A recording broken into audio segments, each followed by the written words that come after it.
ಸ್ನೇಹಿತರೆ, ಹೇಗಿದ್ದೀರಾ? ಎಲ್ಲರೂ ಚೆನ್ನಾಗಿದ್ದೀರಾ ಅಂತ ಭಾವಿಸ್ತಾ ಇವತ್ತಿನ ಈ ಒಂದು ವಿಡಿಯೋನ ಸ್ಟಾರ್ಟ್ ಮಾಡ್ತಾ ಇದ್ದೀನಿ.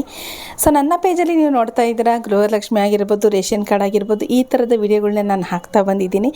ಕಳೆದ ವರ್ಷ ನಾನೊಂದು ವಿಡಿಯೋನ ಹಾಕಿದ್ದೆ, ಮುದ್ದಾದ 2 ಜೋಡಿಗಳ ಕಥೆಯನ್ನು ನಾನು ಹಾಕಿದ್ದೆ. ಸೊ ಮತ್ತೆ ಇವತ್ತು ಅದೇ ಜೋಡಿದು ಕಥೆನ ತೊಗೊಂಡು ಬಂದಿದ್ದೀನಿ. ಸೊ ವಿಡಿಯೋನ ಎಲ್ಲೂ ಸ್ಕಿಪ್ ಮಾಡಬೇಡಿ, ಕೊನೆವರೆಗೂ ನೋಡಿ. ಸೊ ನಮ್ಮದೇ ಅಲ್ಲದವರ ಒಂದು ಮುದ್ದಾದ ಜೋಡಿಯ ಕಥೆನ ನಾನಿವತ್ತು ಹೇಳ್ತಾ ಇದ್ದೀನಿ.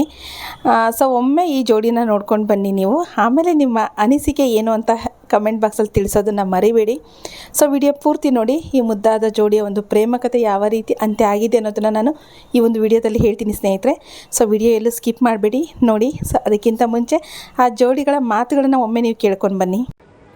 ಸಂಜೆ ವೇಳೆಯಲ್ಲಿ ಮಂಜಿನ ಮಳೆಯಲ್ಲಿ ನನ್ನವಳು ನೆನೆಯೋದನ್ನ ಕಂಡು ನಾನು ಕರಗಿದೆ.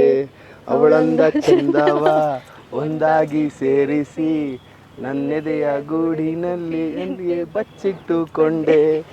ಮಳೆ ನಿಂತೋದ ಪರಿವೇ ಇಲ್ಲ, ಅಲ್ಲಿ ಏನಾಯ್ತೋ ಅರಿವೇ ಇಲ್ಲ. ಎಷ್ಟೋ ಮಾತುಗಳು ಎದೆಯಿಂದ ಉಕ್ಕಿ ಬಂತು, ಬಾಯಿ ತೆರೆದೆ, ತುಟಿ ಮೇಲೆ ತುಟಿ ಇಟ್ಟು ಹಾರಿ ಹೋದಳು.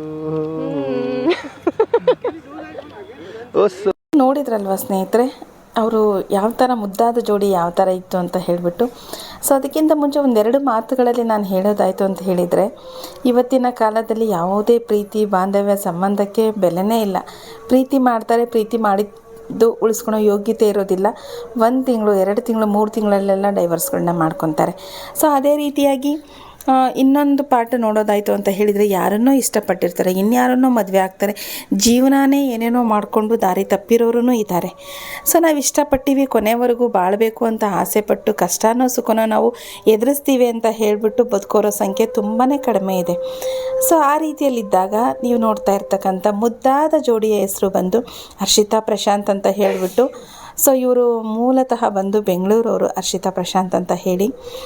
ಸೊ ಇವರ ಬಗ್ಗೆ ಹೇಳಲಿಕ್ಕೆ ಕಣ್ಣಂಚಲ್ಲಿ ನೀರು ಬರುತ್ತೆ. ಮತ್ತು ಇಂಥವರು ಇದ್ರ ಅಂತಲೂ ಅನಿಸುತ್ತೆ. ನಿಜವಾಗ್ಲೂ ಖಂಡಿತವಾಗ್ಲೂ ಇದ್ದಾರೆ. ನಾವು ತಾಜ್ ಮಹಲ್ನ ನೋಡೋಕ್ಕೆ ಆಗ್ರಾಕ್ಕೆ ಹೋಗ್ತಿದ್ವಲ್ವ. ಸೊ ಇವತ್ತಿನ ರಿಯಲ್ ತಾಜ್ ಮಹಲ್ ಅಂತ ಹೇಳಿದರೆ ಪ್ರಶಾಂತ್ ಅವರು ಹರ್ಷಿತಾಗೋಸ್ಕರ ಕಟ್ಸಿರೋದು.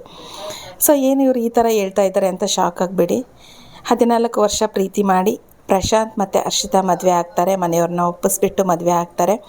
ಅವರ ಒಂದು ಪ್ರೀ ವೆಡ್ಡಿಂಗ್ ಫೋಟೋಶೂಟ್ ಆಗಿರ್ಬೋದು, ಅವರು ಕಳೆದಂಥ ಪ್ರತಿಯೊಂದು ಕ್ಷಣಗಳು ತುಂಬಾ ಮೆಮೊರೇಬಲ್ ಅಂತಲೇ ಹೇಳ್ಬೋದು. ಆ ಒಂದು ರೀತಿಯಾಗಿ ಅವರು ಜೀವನನ ಸ್ಟಾರ್ಟ್ ಮಾಡ್ತಾರೆ. ತುಂಬ ಕನಸುಗಳನ್ನು ಹೊತ್ತು ನಮ್ಮ ಜೀವನ ಹೀಗೆ ಇರಬೇಕು ಅಂಥೇಳಿ. 14 ವರ್ಷ ಅಂತೇಳಿದರೆ ಸಾಮಾನ್ಯ ಅಲ್ಲ. ಯಾಕಂತೇಳಿದರೆ ಇವತ್ತು ಬಟ್ಟೆ ಬದಲಾಯಿಸ್ದಂಗೆ ಜನ ಜೀವನನ ಬದಲಾಯಿಸ್ತಾರೆ. ಬಟ್ ಅವರು 14 ವರ್ಷ ಇಷ್ಟಪಟ್ಟು 14 ವರ್ಷದ ಅವರ ಪ್ರೀತಿಯ ಕನಸು ಹೇಗಿತ್ತೋ ನಿಜವಾಗ್ಲೂ ಗೊತ್ತಿಲ್ಲ. ಮನೆಯವ್ರನ್ನೆಲ್ಲ ಒಪ್ಪಿಸ್ಬಿಟ್ಟು ಅವ್ರದ್ದೊಂದು ಎಂಗೇಜ್ಮೆಂಟ್ ವಿಡಿಯೋ ಇದೆ. ಸಾಧ್ಯ ಆದರೆ ಸ್ನೇಹಿತರೆ ಅವ್ರ ಇನ್ಸ್ಟಾ ಐಡಿನ ಮೆನ್ಷನ್ ಮಾಡಿರ್ತೀನಿ. ಸೊ ಒಮ್ಮೆ ಅವ್ರದ್ದೊಂದು ವಿಡಿಯೋನ ನೋಡ್ಕೊಂಡು ಬನ್ನಿ. ಅವರು ಯಾವ ಸಿನಿಮಾಗೂ ಕಡಿಮೆ ಇಲ್ಲ. ಸೊ ಆ ರೀತಿಯಾಗಿ ಅವರು ಎಂಗೇಜ್ಮೆಂಟ್ ಆಗಿರ್ಬೋದು, ಮದುವೆ ಆಗಿರ್ಬೋದು, ಅಷ್ಟು ನೀವು ಇವಾಗಲೇ ನೋಡ್ತಾ ಇದ್ದೀರಾ ವೀಡಿಯೋಸಲ್ಲಿ. ಸೊ ಅಷ್ಟು ಮುದ್ದಾದ ಜೋಡಿ, ಅಷ್ಟು ಚೆನ್ನಾಗಿ ಅವರು ತುಂಬ ಕನಸನ್ನು ಹೊತ್ಕೊಂಡು ಮದುವೆಯನ್ನು ಆಗ್ತಾರೆ. ಕಳೆದ 2024 ಮೇ ತಿಂಗಳಲ್ಲಿ ಅವರು ಮದುವೆಯನ್ನು ಆಗ್ತಾರೆ. ಸೊ ಅವರ ಜೀವನದಲ್ಲಿ ವಿಧಿ ಯಾವ ರೀತಿ ಆಟ ಆಡ್ತು ಅಂತ ಹೇಳಿದರೆ, ಮದುವೆ ಆಗಿ ಒಂದು 20 ದಿನದ ನಂತರ ಹರ್ಷಿತಾ ಅವರ ಕಸಿನ್ಸ್ ಜೊತೆಗೆ ಒಂದು ಟ್ರಿಪ್ಪನ್ನ ಹೋಗಿರ್ತಾರೆ. ಸೊ ಟ್ರಿಪ್ ಹೋದಾಗ ಅನ್ಫಾರ್ಚುನೇಟ್ಲಿ ಅವರು ಆಕ್ಸಿಡೆಂಟಲ್ಲಿ ಡೆತ್ ಆಗ್ತಾರೆ. ಸೊ ಇದು ಹೇಳೋಕ್ಕೆ ನಿಜವಾಗ್ಲೂ ಬೇಜಾರು ಅನಿಸುತ್ತೆ. ಆ ಪ್ರೀತಿಗೆ ಬೆಲೆನೇ ಇಲ್ವಾ ಅಂತಲೂ ಅನಿಸುತ್ತೆ ನಮಗೆ. ವಿಧಿ ಇಷ್ಟು ಬೇಗ 14 ವರ್ಷದ ಪ್ರೀತಿನ 1 ತಿಂಗಳಲ್ಲಿ ಕೊನೆ ಮಾಡೋದಾಗಿದ್ದರೆ, ಸೊ ಮದುವೆ ಅನ್ನೋ ಪದನೇ ಅಲ್ಲಿ ಬರಬಾರ್ದಾಗಿತ್ತು.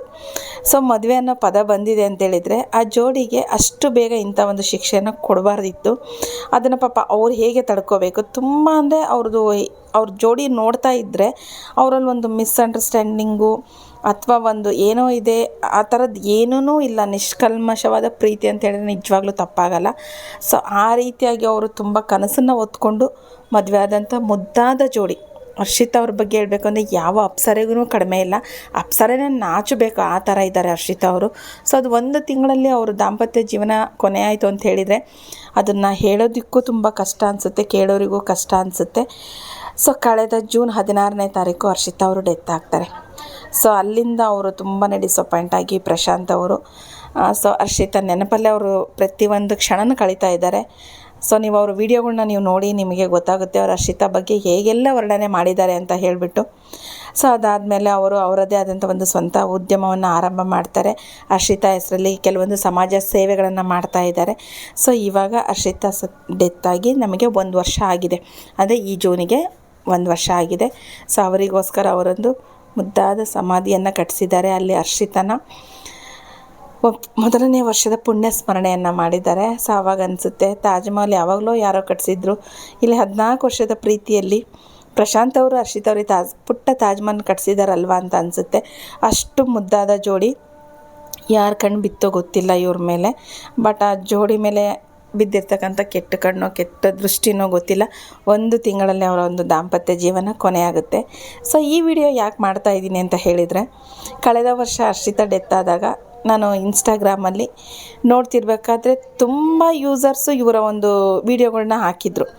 ಸೊ ಇವ್ರ ವೀಡಿಯೋಗಳು ಹೇಗಿತ್ತು ಅಂತೇಳಿದರೆ, ಪ್ರೀ ವೆಡ್ಡಿಂಗ್ ಫೋಟೋಶೂಟ್ದು ಮದುವೆದು ವೀಡಿಯೋ ಚೆನ್ನಾಗಿದೆ ಅಂತ ಹಾಕಿದ್ದಾರಾ ಅಂತ ನಾನು ಒಂದು ವಾರ ಅಬ್ಸರ್ವ್ ಮಾಡಿದೆ. ಅದಾದಮೇಲೆ ನಾನು ಕಮೆಂಟ್ ಸೆಕ್ಷನಲ್ಲಿ ಕಮೆಂಟ್ ತೆಗೆದು ನೋಡ್ತೀನಿ, ರಿಪ್ ಅಂತ ಇತ್ತು. ಸೊ ಆವಾಗ ನಾನು ತುಂಬ ಇದ್ರ ಬಗ್ಗೆ ಡೀಪಾಗಿ ಹೋಗಿ ಸೊ ಯಾಕೆ ಏನು ಅಂತೆಲ್ಲ ತಿಳ್ಕೊಂಡಾಗ ಸೊ ಇವರ ಒಂದು ಲವ್ ಸ್ಟೋರಿ ಬಗ್ಗೆ ನನಗೆ ಗೊತ್ತಾಯಿತು. ಸೊ ಆವಾಗ ನಾನು ಕಳೆದ ವರ್ಷ ವೀಡಿಯೋ ಮಾಡಿದ್ದೆ. ಸೊ ಈಗ 1 ವರ್ಷ ಆಗಿದೆ. ಸೊ ಅವರ ಒಂದು ಪ್ರಶಾಂತ್ ಅವ್ರು ಹಾಕಿರ್ತಕ್ಕಂಥ ಟ್ಯಾಗ್ಲೈನ್ಸ್ ಅದೆಲ್ಲನೂ ನೋಡ್ತಾಯಿದ್ರೆ ನಿಜವಾಗ್ಲೂ ಬೇಜಾರು ಅನಿಸುತ್ತೆ. ಸೊ ಹರ್ಷಿತಾ ಇಲ್ಲಿಗೆ ಡೆತ್ ಆಗಿ 1 ವರ್ಷ ಆಯಿತು. ಸೊ ಅವರ ಒಂದು ಪುಣ್ಯ ಸ್ಮರಣೆ ಇದೆ. ಆ ಒಂದು ರೀಸನ್ಗೋಸ್ಕರ ನಾನು ಈ ಒಂದು ವಿಡಿಯೋನ ಮಾಡ್ತಾಯಿದ್ದೀನಿ. ನಮ್ಮದೇ ಅಲ್ಲದವರ ಕಥೆಯಾಗಿತ್ತು ಇವತ್ತಿಂದು. ಸೊ ಹೋಪ್ ಇವತ್ತಿನ ಈ ಒಂದು ವಿಡಿಯೋ ನಿಮ್ಗೆ ಇಷ್ಟ ಆಗಿದೆ ಅಂತ ತಿಳ್ಕೊತೀನಿ. ಸಾಧ್ಯ ಆದರೆ ಅವ್ರ ಐಡಿನ ಒಂದು ಸಲ ವಿಸಿಟ್ ಮಾಡಿ. ನಿಮಗೂ ಅನಿಸುತ್ತೆ ಸಂಬಂಧಗಳಲ್ಲಿ ಈ ಥರನೂ ಇರುತ್ತಾ ಅಂತ ಹೇಳಿಬಿಟ್ಟು. ಸೊ ಪ್ರೀತಿ ಅಂದರೆ ಏನು ಅಂತೇಳ್ಬಿಟ್ಟು ತಿಳ್ಕೊಬೇಕು ಅಂತೇಳಿ ಮುದ್ದಾದ ಜೋಡಿಯ ಇನ್ಸ್ಟಾಗ್ರಾಮ್ ಐಡಿನ ಒಂದು ಸಲ ಎಲ್ಲರೂ ವಿಸಿಟ್ ಮಾಡಿ ಅಂತ ಹೇಳ್ತೀನಿ. ಥ್ಯಾಂಕ್ ಯು ಎಲ್ಲರಿಗೂ.